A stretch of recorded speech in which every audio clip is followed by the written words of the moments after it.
والصلاة والسلام على رسول الله وعلى آله وصحبه أجمعين. ذروة الإسلام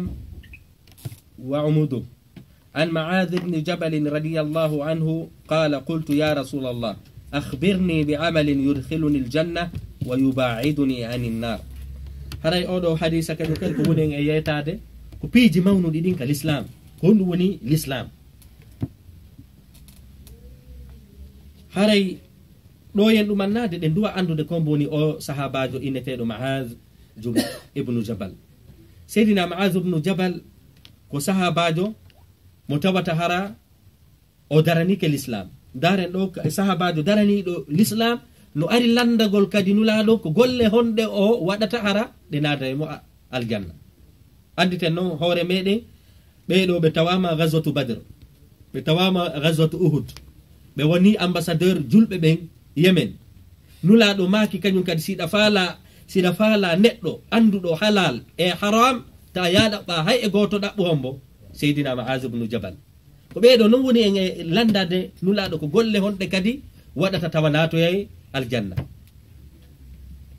dartani o l'islam fo en jangino ko enete fiqhul awlawiyat.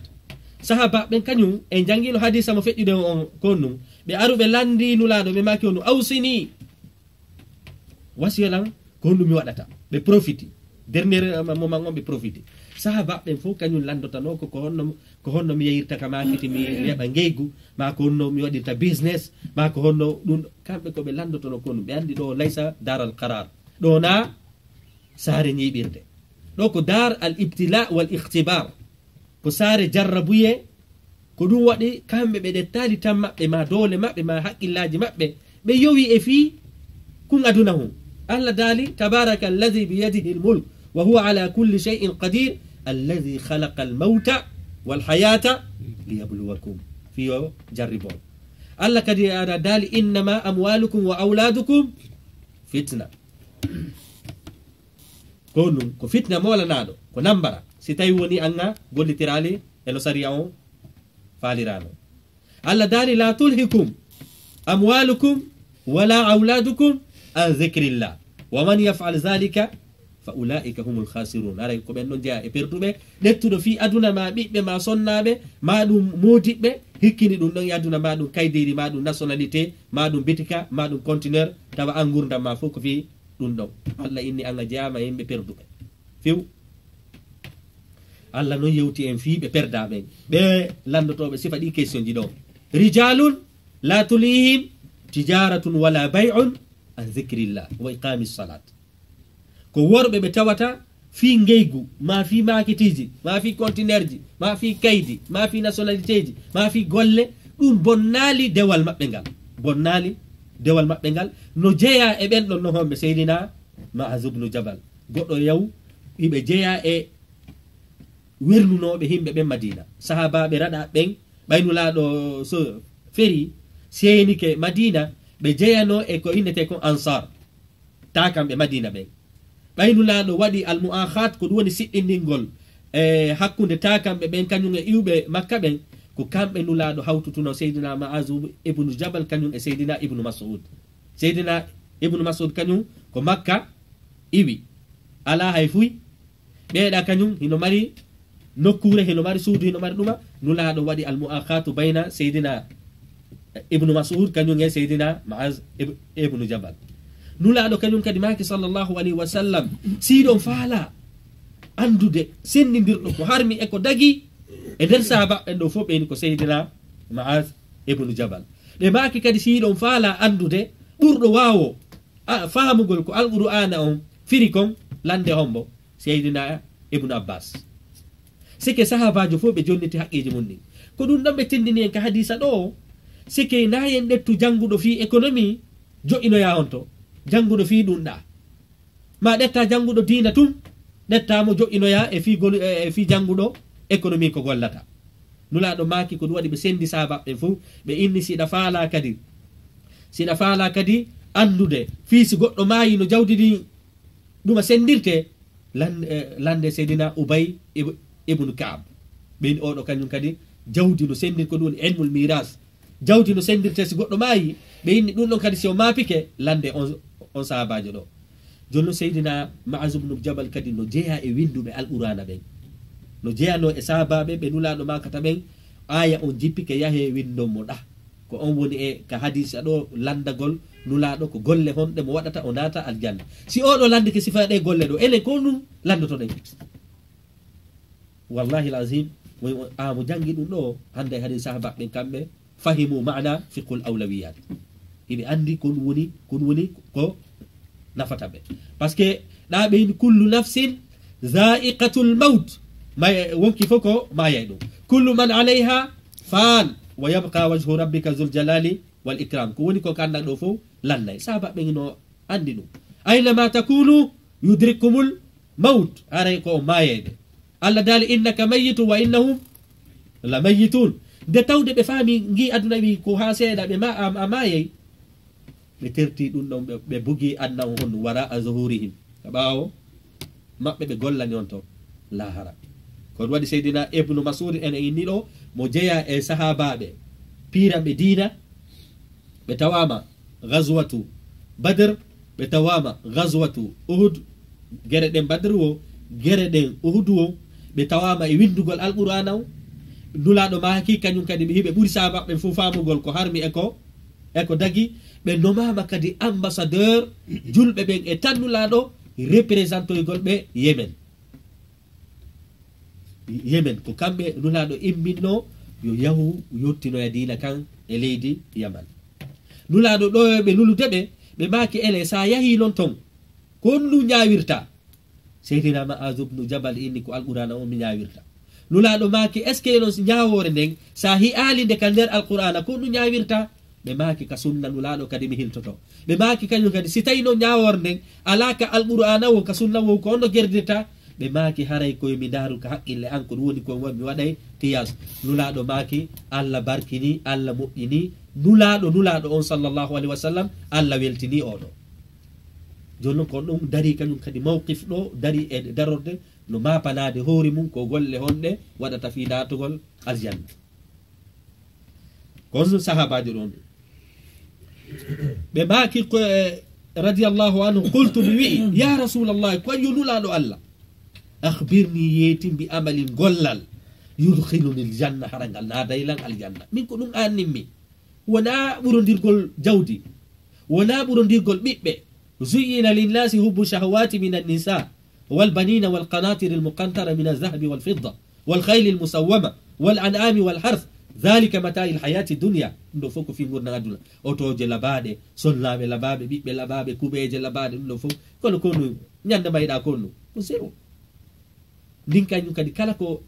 investi suɗa ga kañum kadi a feƴƴoyta yawmal qiyama ha landeɗa piiji ɗiɗi honto jawdi ndi ndi heeɓi e ko honto ndinate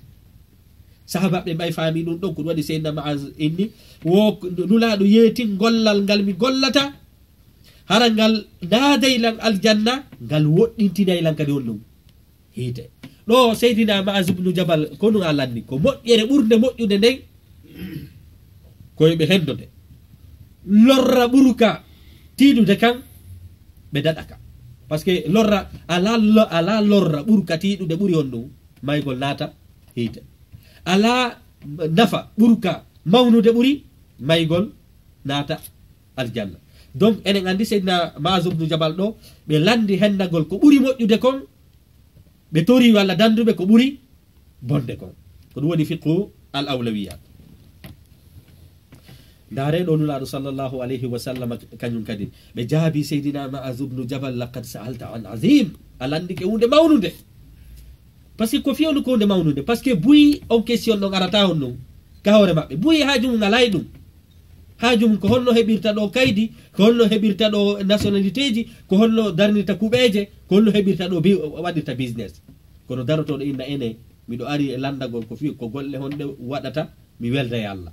ma ko golle honɗe tabi mi waɗata tawa ɓerdande hekkinenayi l'islam ɗin question ji ɗon ko seeɗaji hay ka bayalaji an hewaɗi anande toon ko landotoɗa ko no est ce que modi an no waɗi ni no salilan dépense ude ma ɓeyga no suudelan mbuuɗi ma ko sifa ɗin sahabaɓe hari ɓe landutako so waɗin piiji seydina Maaz ibn Jabal e hoore ko ɓe waɗani l'islam kon fof ɓe landade wondema ko golle honde wawi ɓe hewtinoyde kal janna e ko golle honde ɓe waɗata hara ɓe natoyde ga hiite o ɓen noon Allah subhanahu wa ta'ala inni radiyallahu anhum wa radu anhu dhalika liman khashiya rabba ko ɗum ɗo noon wonani wo hombo hulɗo Allah subhanahu wa ta'ala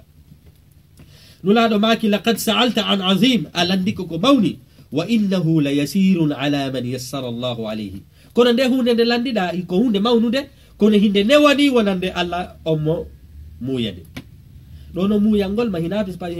par ce que Allah subhanahu wa ta'ala haray muyantama ya fewu no par ce que Allah subhanahu wa ta'ala addanima annabaɓe addanima alqur'ana hande alqur'anar nde goɗɗo wowlay ka haala ka muynuɗa nana si tawi woni anga salike ɗon haray ala ngaddo hande ɓawɗo hari ko be adda nagge si heɓa alqur'ana ko yew wattita alqur'ana e nagge hande noon ka internet ji ka téléphone siɗa waɗi internet fof no waɗa gratuit deftere nde faalaɗa o ko gratuit ko ɗum waɗi yawma alqiyama Allah ko ɗuynata ya ayuha alladina kafaru la ta'tadiru lyawm ta o gantineɗo innama tujzauna ma kuntum ta'malun ganto alaɗo Allah kadi nen e aya go fala yu'zanu lahum fayatazirun ɓe newnantake ha ɓe gantino nulaɗo maki laqad sa'alta an azim a landike ko mawni wa innahu la yasirun ala man yassara Allahu kono noon haray no newani wonande on mo Allah newinani alayhi e muɗum nulaɗo noon maki ta'budullaha ko ya rew Allah la tushrik bihi shay'a sina faala natugol ka aljanna no newori ko ɗum ko ya rew Allah hara anga kafidalimo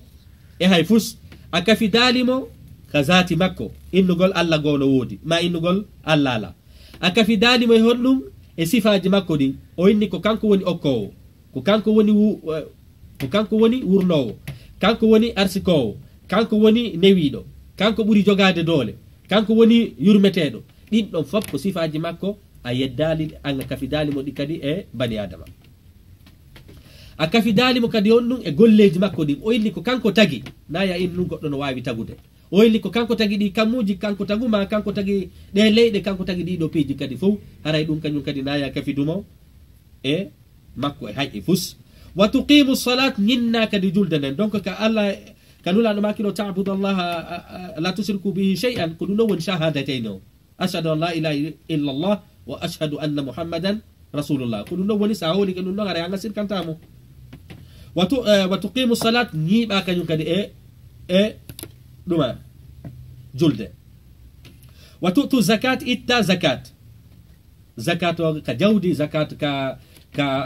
si tawi kadi ɗa mari gesele itta zakat siɗa mari dammi siɗa mari be'i siɗa mari geloɗi ɗum kañum kadi itta zakat wa tasumu ramadana hoora suumaye wa tahujjul bayti ko ɗum woni yaha hajjoya en andi ɗo ko arkanul islam o fiya wawu natugol aljanna daɗa hiite ko ɗum ɗa gollugol ko wiyete arkan al islam hande noon sen daari no fewnorɗen noon kaka arkan gi tigui jogui ɗen probléme hande ayiye julɗo mo tabitaka julde ayiye julɗo moytata zakat ayiye julɗo darnuɗo kuɓeje jogui tereji kamen jaɓali hajjoyde ɗum ɗo fof heno woni ayiye julɗo si suumaye hewti wona gastrique no nangimmi docteur jonɗo inni ɗum ɗo o ɗaɓɓa haalaji fiɗuma Allah noon ko ɗum inni yukhadi'una allaha walladina amanu wama yakhda'una illa anfusahum ɓe sikka ko Allah kañum e julɓe ɓe maɗum ko nulaɗo ɓe janfi ko hoore maɓɓe ɓe janfi par ce que Allah subhanahu wa ta'ala heno inni inna allaha alimun bi dhati sudur mo andi ko woni ka ɓerde ma mo andi ko miijiɗa ko wa huwa bi kulli shay'in alim mo andi peeji ɗin fof si tawi woni himo andi an tigiri siɗa tawi woni ko gonga hiɗa wawi horude ka anga wata hooro sike hino woodi mo ɗayinta ko ɗum waɗi hande wowlete tuɓe enen julɓe ɓen ko ni wawɗen ɗe duwa landitagol d'abord est ce que ko e julɓe par ce que fiya wonu julɗo ko be arkanul islam tawata heyɗa jogui so tawi no woni juulugol ngol tabita zakat a ittata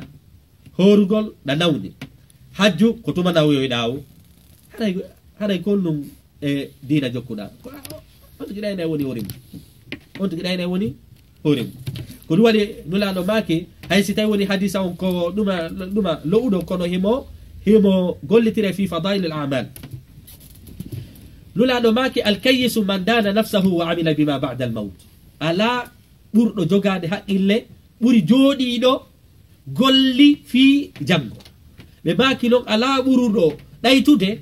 ɓuri jooɗiɗo inni allahu gafurur rahim allah ko hafranoyowo jooɗo salo gollude salo juulo salo waɗugol zakat salo waɗugol peeji ɗi nulaɗo maki on ɗon ko komojo ko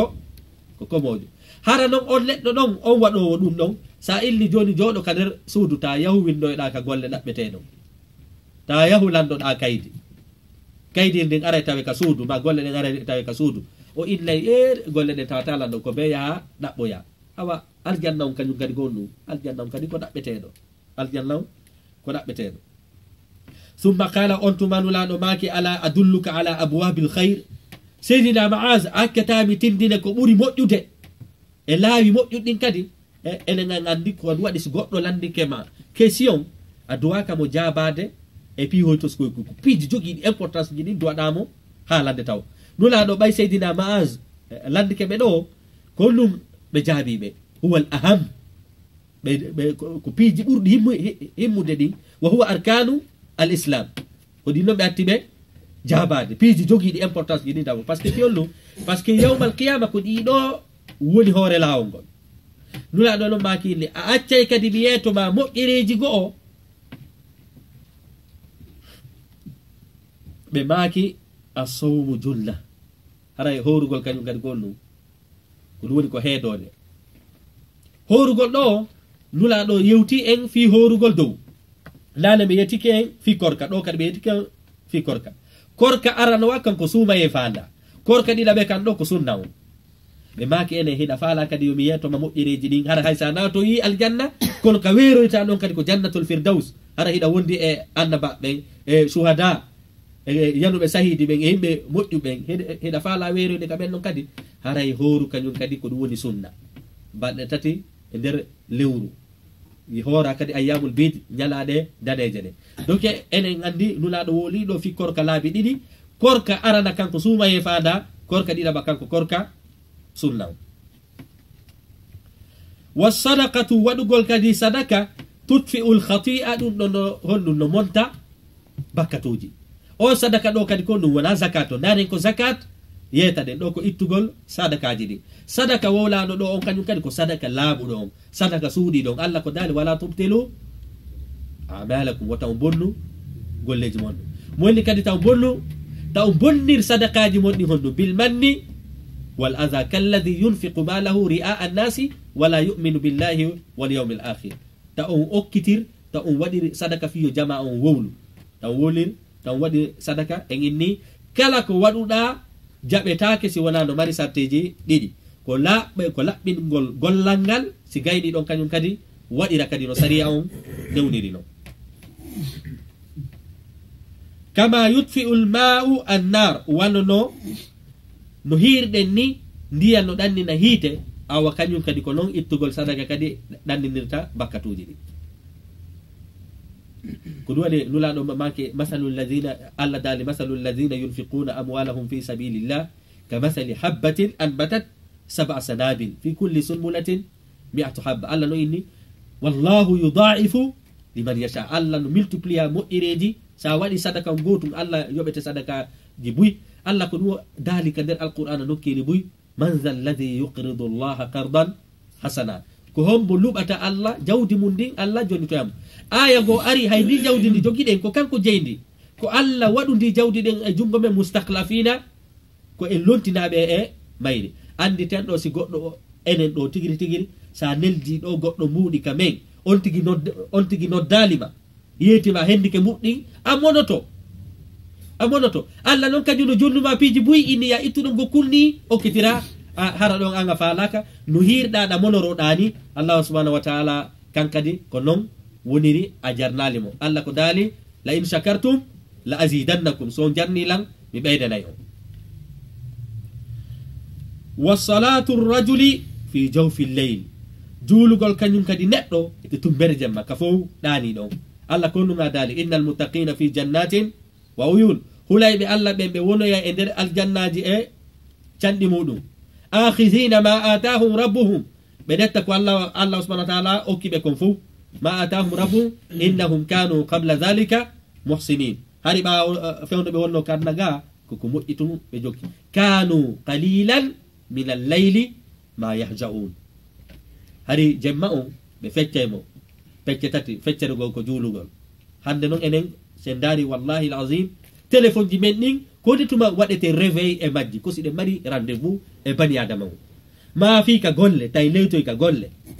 kono ko hasi kon sa daari téléphone ji men ɗin jour de weekend a taway activaki ɗon fisoneri enen dawayɓe ɓen activaki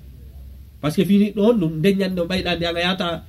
golle ko tuma finoyɗa o si juula subaka mais ko tuma finoyɗa o si waɗa dewe allah ɗe maɗum jangga alqurana mo ɗumanɗiɗa o allah ko ɗum inni wondema haray ko kanko woni inna allah huwa arrazaqu zul quwwati matin o inni ko kanko arsikata illuɗo ma on arsikete ko on gerata welda e muɗum o yanña arsike ma o allah subhanahu wa taala inni lahu khazainu samawati wal ard kanko jeeyi kala ngalu wonundu ka kammuli o ka leydi o allah daali wa in ta'udu ni'matallahi la tuhsuha so inni on konta e nemaji allah ɗin on wataɗi kontude summa tala on tuma nulaɗo jangi tatajafa junubuhum anil madaje haray ko ɗum woni honnum ɓalli maɓɓe ɗi no woɗɗito fi walagol seke ɓe immo jemma hiɓe juula hiɓe naafa hiɓe wulla ko ɗum waɗi no jeeya e himɓe ɓe allah subhanahu wa taala wonoyayɓe e ɗowdi allah ñande ɗowdi allah si wona ɗowdi allah ndin hombo immotoɗo kañum tun juula wulla hara ko kañum tun e wonki makko wa fadat ayna joɗotoɗo miijoto janto e inde allah allah subhanahu wa taala manti ɓen tigiri inni hon ɗum alladina yazkuruna allaha qiyaman wa qu'udan wa ala junubihim yeeso ɗo goyni hon ɗum wa yatafakkaruna fi halqi samawati wal ard sike joɗotoɓe siɓe waali hiɓe jantade inde allah siɓe jooɗi hiɓe jantade inde allah kala ko ɓe waɗata hiɓe jantade inde allah kala ko ɓe waɗata ɓe landoto sari allah on ko ɗum wi'i e nden hunde ɗo jake en andi sahabajo on ɗo seydina maaz hari profiti tammum o fi kala e hoorele ɓeɗo sahabaɓe ko gollanɓe islam no woodi woɓɓe maɓɓe ɓe neni mum wara e muɗum ben mum wara e muɗum ɓiɓɓe mum wara e muɗum terti jawle ɗen fof ɗumanni hande noon enen ko gollangol islam ko fanɗi o wallahi hande mo jokkali dina hino waywa defuɗo ha gayni few addi joƴƴini inni ya ñaamu innuɗa an a ñamata par ce que l'islam on allah inni al yawma akmaltu lakum dinakum wa atmamtu alaykum ni'mati wa raditu lakum al islam dinan haray mi timminani on dina mon kan haray ko jokkugol tum yamira ɗen haray hiɗen hatta ɗo inchallahu darso aro on enen en lannitoto wassalamu aleykum wa rahmatullahi wa barakatuh